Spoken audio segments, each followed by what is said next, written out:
सिद्धि जल सा मन है जिनका, चंदन से हैं दियो वचन।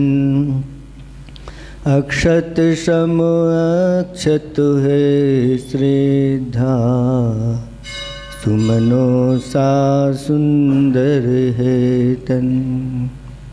नैवेद्य चरित्र ज्ञान है दीपक, वसु विधि करते धूप दहन। ध्यान सुफल है अर्घ समाधि, मुनिवर तुमको नित्य नमन। अनर्घ पद को पाने गुरुवर, मेरा अर्घ समर्पित है। एक जीवन क्या सौ सौ जीवन, गुरुवर तुम्हें समर्पित है। ऋषिवर तुम्हें समर्पित है। देवादिदेव 1008 कैवल्य कमलापति श्री आदिनाथ भगवान की। देवादिदेव 1008 चैतन्य चमत्कारी चिंतामणि पारसनाथ भगवान की। देवादिदेव 1008 वर्तमान शासनायक महावीर भगवान की। परम पूज्य 108 आचार्य पेपर गुरुवर्ष विद्यासागर जी महामुनिराज की। 3 कम 9 करोड़ मुनिराजों की।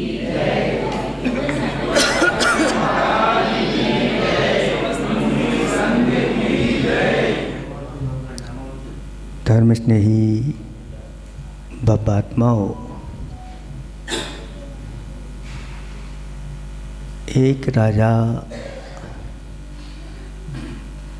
सिंहासन पर बैठा हुआ और अपने राज्य के विस्तार के बारे में चिंतन करता हुआ बड़ा प्रसन्न हो रहा था।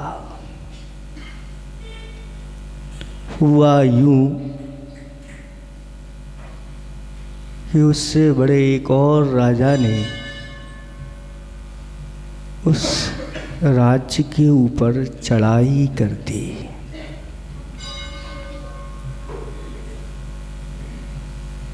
दोनों ओर से युद्ध प्रारंभ हुआ और जो विपक्षी राजा था उस राजा ने उस राजा को बंदी बना लिया।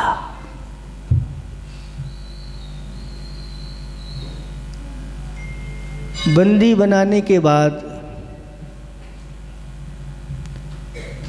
जिसको बंदी बनाया गया था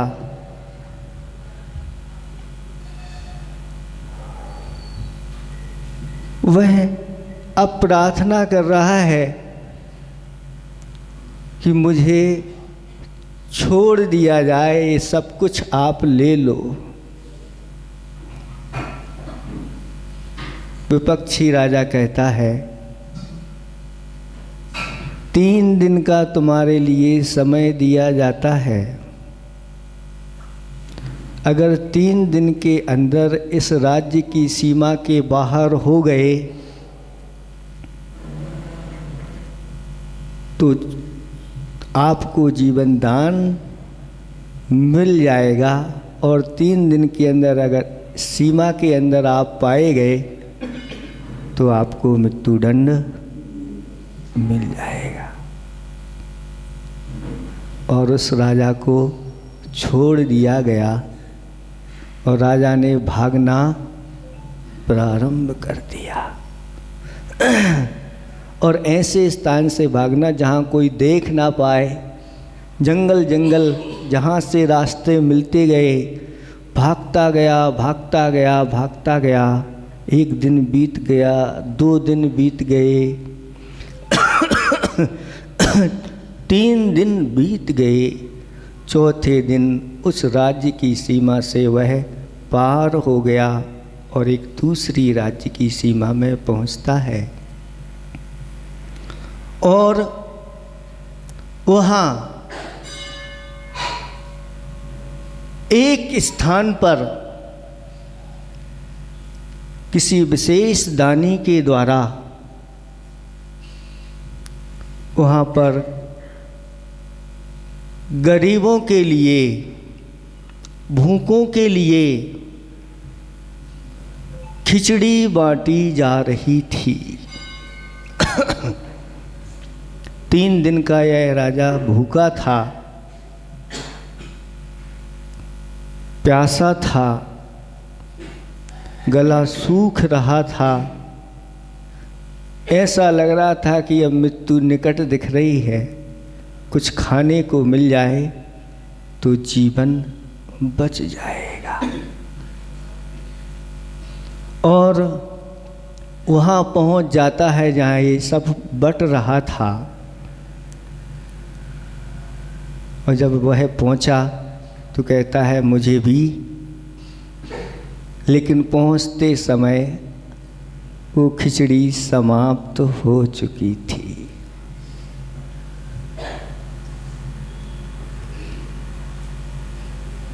राजा ने निवेदन किया कि भाई मुझे भी कुछ दो। वह बांटने वाला कहता है अब समाप्त हो गई है। तो वह निवेदन करता है कि मैं 3 दिन से भूखा हूँ, देख लो थोड़ा और कुछ मिल जाए। तो वह कहता है ठीक है, नीचे जो कुछ बचा हुआ है, खुरचन जो कहलाती है, उसी को खुरुच करके और एक दोने में भर करके उस खिचड़ी को दे दिया। और जैसे ही उसने दोना लिया और हाथ में लेकर के खिचड़ी खाने वाला था कि एक चील आई और झपट्टा दिया और दोना छोड़ करके ले गए। और जैसे ही उस चील ने झपट्टा मारा और एक बहुत जोर की चीख राजा के मुख से निकल गई और राजा की निद्रा खुल गई। क्या हुआ?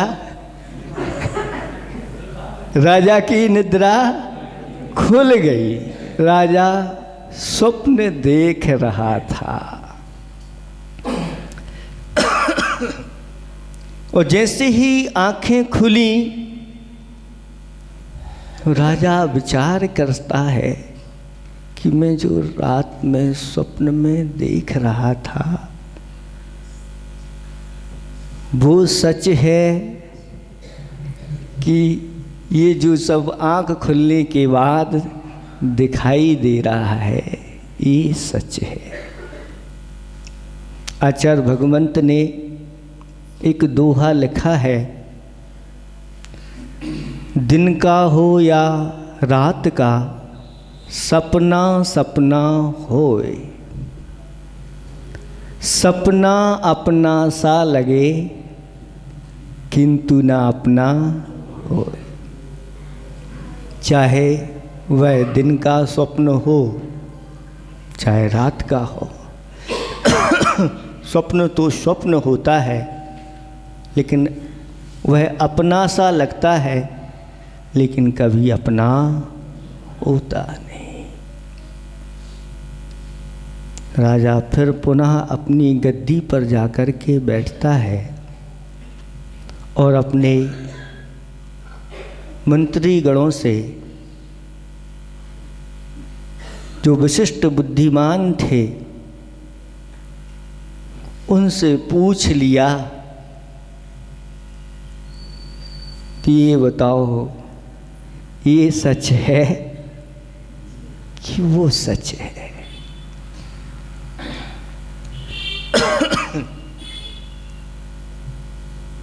सभी लोग चिंतन करने लगे, विचार करने लगे, सही कोई बता नहीं पाया। लेकिन एक बुद्धि संपन्न व्यक्ति खड़ा हो गया और वह कहता है, राजन, ना ये सच है ना वो सच है।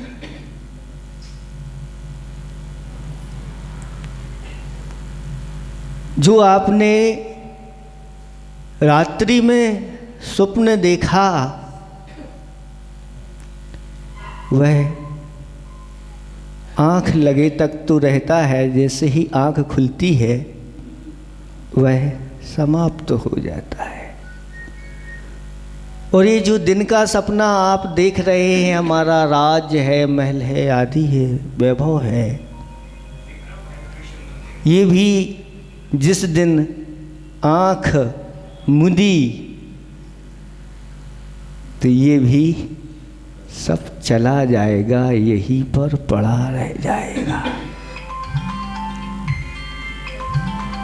दुनिया का हर प्राणी अपनी जिंदगी में ऐसे ही सपने संजोए रहता है, और ऐसे सपने हमने अनंतों बार संजोए हैं, और यह सपना यहीं का यहीं रह जाता है, अपना होता नहीं। महाराज जी कह रहे थे, जिद करो दुनिया बदलो। बड़े बड़े ऐसे प्रतापी राजा हुए हैं और दुनिया को बदलने का पुरुषार्थ किया है, दुनिया तो वहीं के वहीं रही, स्वयं ये स्थिति है। इसलिए हम तो कहते हैं, जिद को छोड़ो, सही दिशा दशा में खुद को मोड़ो।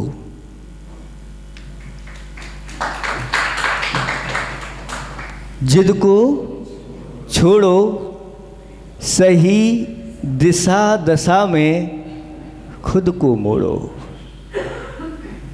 अनेक मोड़ हैं इस दुनिया में,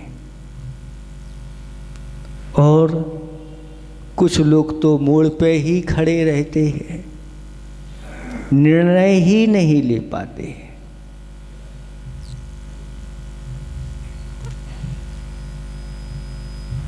इसलिए आचार्य भगवंत ने इसके बारे में भी एक खाई को लिखा था, याद नहीं आ पा रहा है। और उसमें ऐसी ही भावना की गई है कि मोड़ा मुड़ जा, मोड़ा मुड़ जा। एक उसकी पंक्ति याद आ रही है, कहाँ खड़ा, किस मोड़ पर खड़ा, मोड़ा मुड़ जा या मोड़ी मुड़ जा। एक निर्णय ले लो और अपने लक्ष्य की ओर बढ़ते चले जाओ। सबसे पहले अपने जीवन में लक्ष्य आना चाहिए, और लक्ष्य का निर्धारण कैसे हो, तो लक्ष्य का निर्धारण हमेशा हमेशा गुरुओं के माध्यम से होता है, या प्रभु के माध्यम से होता है, प्रभु की वाणी के माध्यम से होता है। और प्रभु की वाणी शास्त्रों में आई है, सत आगम से होता है। उस आगम को धारण करने वाले जो गुरु होते हैं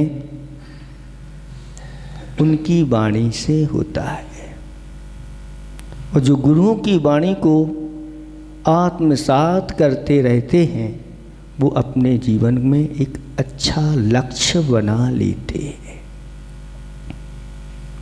तनाव मुक्ति,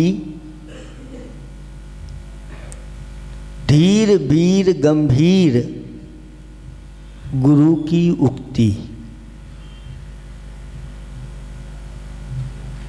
तनाव मुक्ति, धीर वीर गंभीर गुरु की उक्ति। ऐसे धीर वीर गंभीर गुरु की उक्तियाँ होती हैं, और बार बार वह आपको अपने उपदेशों के माध्यम से एक सही दिशा देना चाहते हैं, और आपकी दशा का एक परिवर्तन करना चाहते हैं। सभी लोग दौड़ रहे हैं और उस दौड़ में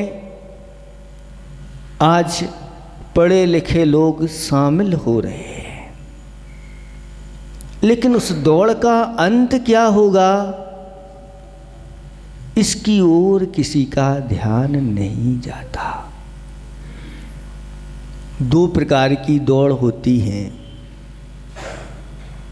एक सिंह की दौड़ है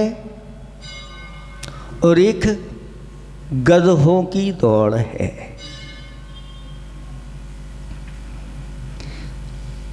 हुआ यूं कि एक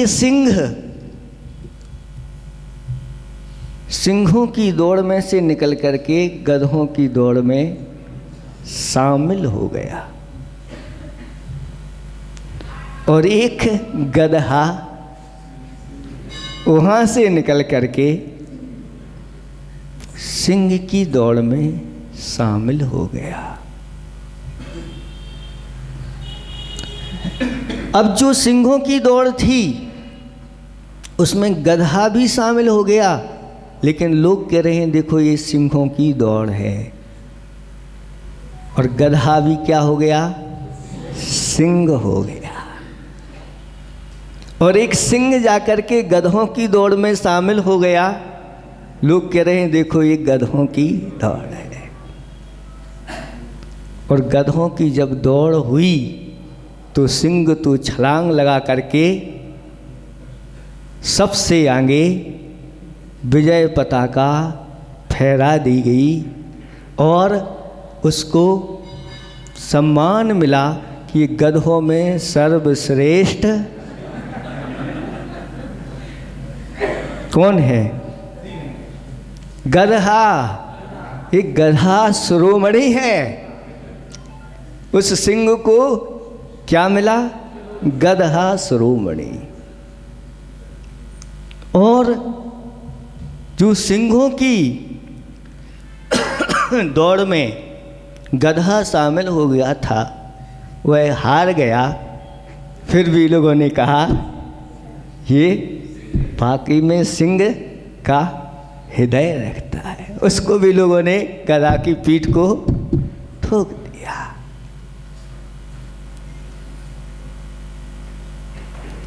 कौन सी दौड़ आपके लिए पसंद है?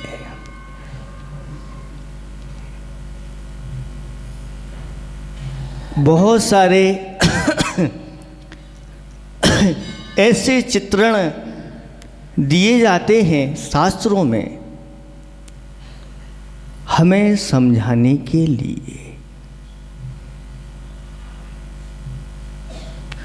कि ऐसा ही हुआ।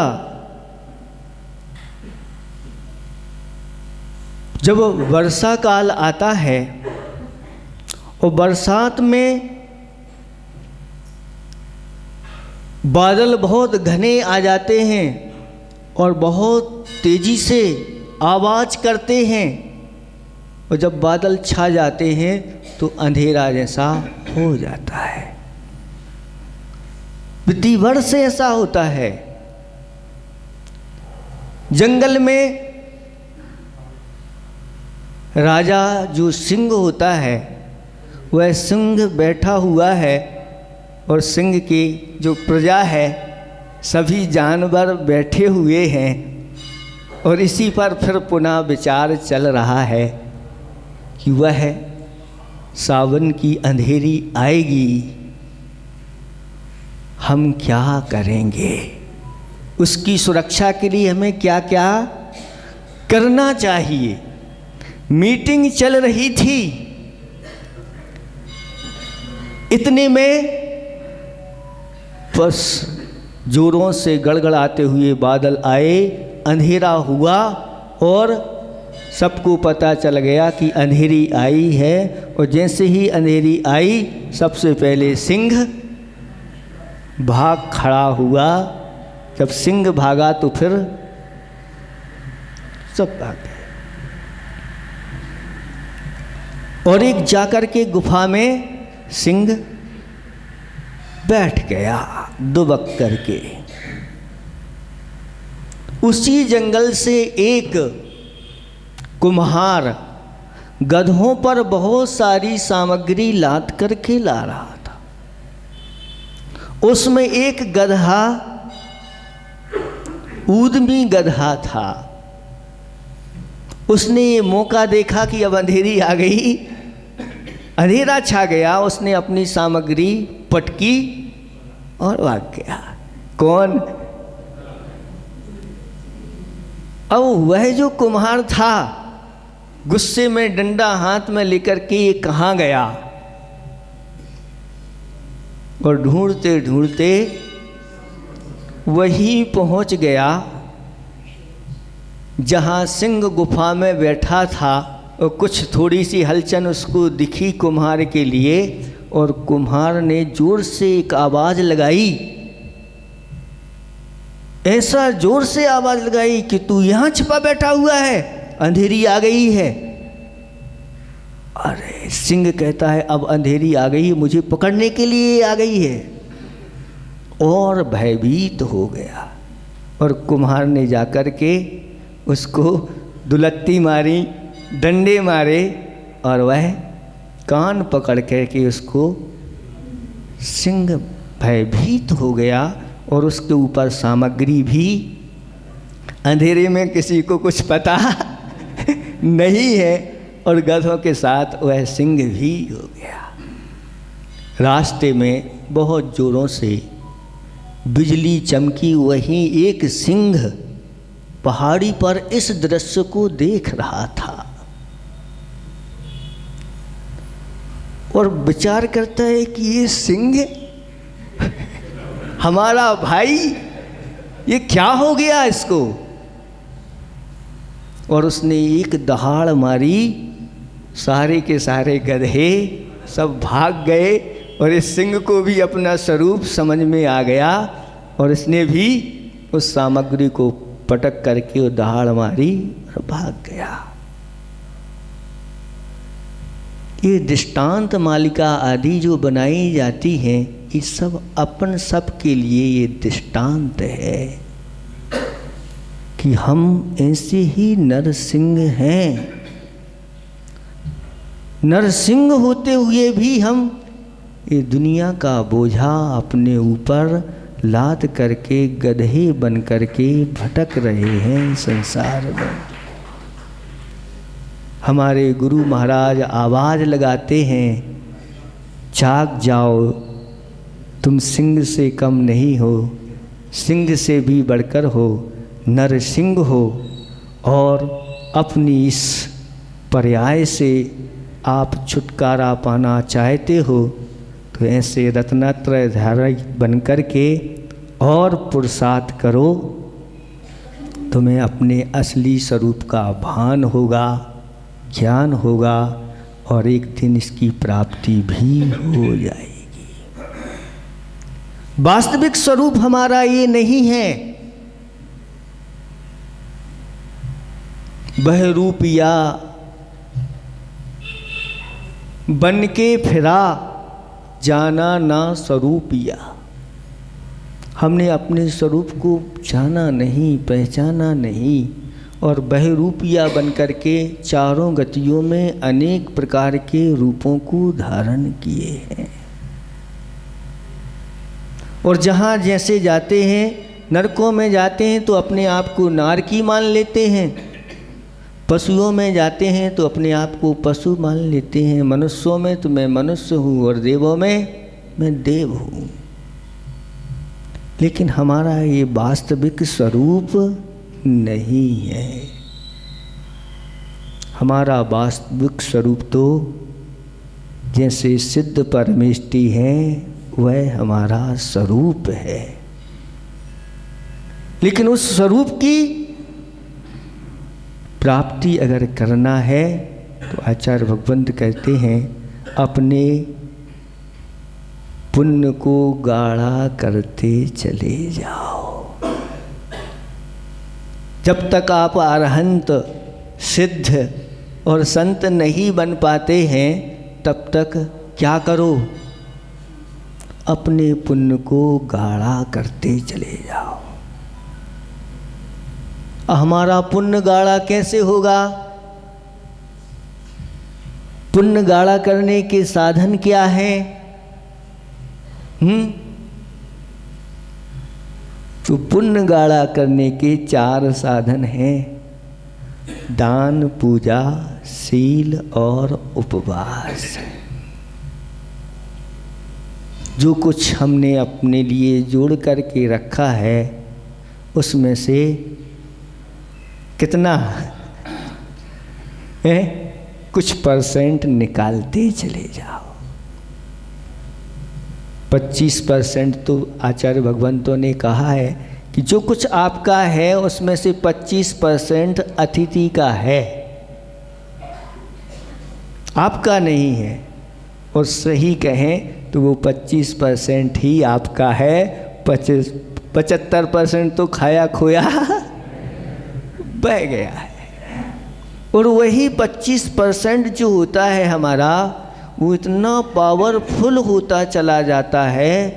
अगर हमने धर्म के इन 7 क्षेत्रों में इसका उपयोग कर लिया तो इसका फल कितना है?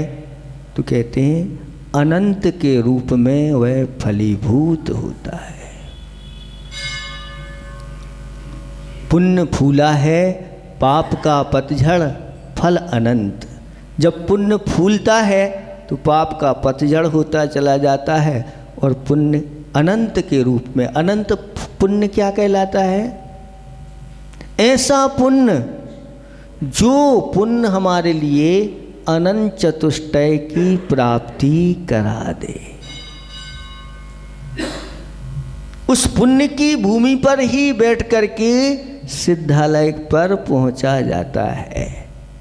जैसे कोई प्रक्षेप यंत्र को कोई एक स्टैंड बनाया जाता है और उस स्टैंड पर वह प्रक्षेप यंत्र रख करके फिर छोड़ा जाता है, स्टैंड वही रह जाता है और वह यंत्र चला जाता है। ऐसे ही उस पुण्य की भूमि पर बैठ करके 14वें गुणस्थान में और अपनी आत्मा को ऐसा तैयार कर लेते हैं और पुण्य यहीं रह जाता है और एक समय में जाकर के यह आत्मा सिद्धालय में विराजमान हो जाती है।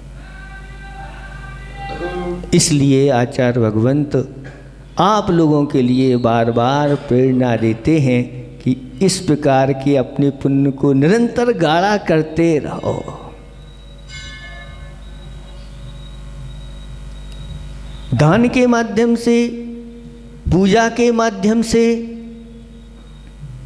व्रतों के माध्यम से और उपवास आदि तप के माध्यम से और ये पुण्य गाढ़ा करने के साधन हैं। ऐसे ही ये आप लोग बार बार महोत्सवों को बीच में लाते हैं, उसके माध्यम से बहुत अच्छा माहौल पुण्य का गाढ़ा करने का बन जाता है। चाहे वह पंच कल्याणक हो, चाहे वह विधान हो, चाहे अनेक प्रकार के धार्मिक अनुष्ठान हो, क्योंकि ये आ जाते हैं तो एक सामूहिक ऐसा पुण्य गाढ़ा होता है, चारों तरफ से उसके खिंच करके पुण्य उसके पास आ जाता है। और जिन्होंने ऐसे अनुष्ठान किए हैं, शास्त्रों में वर्णन आया है कि वह बहुत जल्दी संसार के सर्वश्रेष्ठ सुखों को पाकर के और उसके स्वयं के पंच कल्याणक हो जाते हैं। इसलिए जब भी ऐसे चाहे पंच कल्याणक की बात हो, चाहे विधान आदि की बात हो, जब पंच कल्याणक की बात आती है तो सारे के चारों निकाय के देवता उतर करके इस पृथ्वी पर आ जाते हैं। वो साक्षात पंच कल्याणक है और ये स्थापना निक्षेप के माध्यम से पंच कल्याणक है। आचार्य भगवंतों ने कहा कि जो साक्षात भगवान के पंच कल्याणक करने का फल होता है, वही फल स्थापना निक्षेप के माध्यम से ये फल आप भी प्राप्त कर सकते हैं। करना चाहिए। ऐसा नहीं कि ये तो उनका हो रहा है, उनका हो रहा है, अपन को कोई नहीं। ऐसी बुद्धि सम्यक दृष्टि नहीं रखता। सम्यक दृष्टि तो कहता है यह तो पंच कल्याणक भगवान के हो रहे हैं। उन कॉलोनी वालों के हो रहे हैं, उन कॉलोनी वालों के पंच कल्याणक हो रहे हैं। किन के हो रहे हैं पंच कल्याणक? भगवान की। और जहाँ भगवान के पंच कल्याणक हो रहे हैं वहाँ सम्यक दृष्टि पूरा लाभ लेने के लिए जरूर पहुँचते हैं। जितना भी उनकी शक्ति हो उसके अनुसार अपनी भक्ति दिखाते हैं। आप लोग सब भक्ति दिखाएं और अपने अंदर बैठे हुए उस परमात्मा को पहचानें। और हम कहीं इस प्रकार से अज्ञानी बन कर के गधों की श्रेणी में कहीं मेरी दौड़ तो नहीं है, सिंहों की दौड़ में हम शामिल हैं कि नहीं, तो कहते हैं जो देव शास्त्र गुरु के प्रति समर्पित हो जाता है, जो देव शास्त्र गुरु के पीछे चलने की भावना रखता है, वह उसकी दौड़ सिंहों की दौड़ में वह शामिल है। चिंता नहीं करना। आप लोग ऐसी प्रकार से देव शास्त्र गुरु की भक्ति पूजा आराधना धर्म की प्रभावना में निरंतर अगर आप लगे हैं, चिंता नहीं करना। आप सब सिंह की दौड़ में शामिल हैं और एक दिन आप अपने वास्तविक स्वरूप को प्राप्त करेंगे। इन्हीं भावना के साथ अहिंसा परमो धर्म।